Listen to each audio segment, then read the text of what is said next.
द्रौपदी महाभारत की वह किरदार है जिसके बिना महाभारत की कल्पना भी नहीं हो सकती है।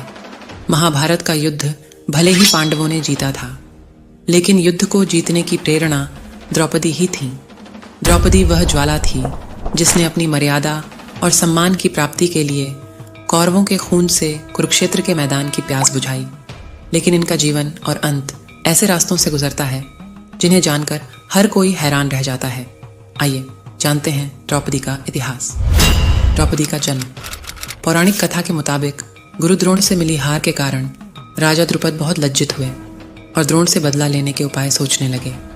एक दिन उनकी भेंट याज तथा उपयाज नामक महान कर्मकांडी ब्राह्मण भाइयों से हुई। राजा द्रुपद ने उनकी सेवा कर उनसे गुरु द्रोण को मारने का उपाय पूछा तो उन्होंने यह उपाय बताया कि आप एक यज्ञ का आयोजन कर अग्निदेव को प्रसन्न करें, इससे आपको एक बलशाली पुत्र की प्राप्ति होगी। राजा द्रुपद ने उनके कहे अनुसार यज्ञ करवाया, जिसमें उन्हें एक पुत्र के साथ एक पुत्री की भी प्राप्ति हुई, जिसके बाद पुत्र का नाम धृष्टद्युम्न और पुत्री का नाम द्रौपदी रखा गया। यज्ञ की अग्नि से उत्पन्न होने के कारण द्रौपदी यज्ञसेनी के नाम से भी जानी गई। द्रौपदी के पुण्य कार्य। जब श्री कृष्ण द्वारा सुदर्शन चक्र से शिशुपाल का वध किया गया, उस समय श्री कृष्ण की अंगुली भी कट गई थी। अंगुली कटने पर श्री कृष्ण का रक्त बहने लगा। तब द्रौपदी ने अपनी साड़ी फाड़कर श्री कृष्ण की अंगुली पर बांधी थी। इस कर्म के बदले श्री कृष्ण ने द्रौपदी को आशीर्वाद देकर कहा था कि एक दिन अवश्य तुम्हारी साड़ी की कीमत अदा करूंगा। इस पुण्य के बदले श्री कृष्ण ने द्रौपदी की साड़ी को बढ़ाकर लौटा दिया और द्रौपदी की लाज बच गई। 5 पतियों से विवाह। द्रौपदी पिछले जन्म में मुद्गल ऋषि की पत्नी थी और उसका नाम इंद्रसेना था। अपने पति की मृत्यु के बाद उसने अपने पति को पाने की कामना से महादेव की तपस्या की। इंद्रसेना की तपस्या से प्रसन्न होकर भगवान शिव ने वरदान मांगने को कहा।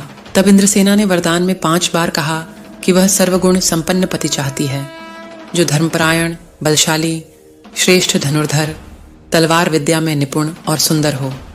उसकी इच्छा को सुन भगवान शिव ने कहा कि अगले जन्म में तुम्हें 5 गुणों वाला पति मिलेगा।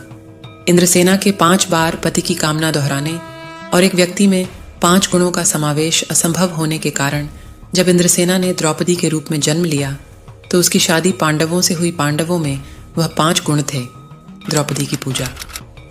दक्षिण भारत के कर्नाटक, आंध्र प्रदेश और तमिलनाडु राज्य के कुछ गांवों में देवी द्रौपदी पूजनीय है। इन राज्यों के गांवों में द्रौपदी को मां काली का अवतार माना जाता है और इन गांवों में अम्मन नाम से देवी द्रौपदी की पूजा की जाती है। यहाँ देवी द्रौपदी के 400 से अधिक मंदिर हैं। द्रौपदी के परम मित्र। द्रौपदी भगवान कृष्ण को ही अपना सच्चा सखा, साथी और भ्राता मानती थीं। एक वही थे जो संकट के वक्त में द्रौपदी के साथ खड़े थे। जब दुर्योधन का भाई द्रौपदी को निर्वस्त्र करने का प्रयास कर रहा था तो भगवान कृष्ण ही थे जिन्होंने उनकी रक्षा की थी।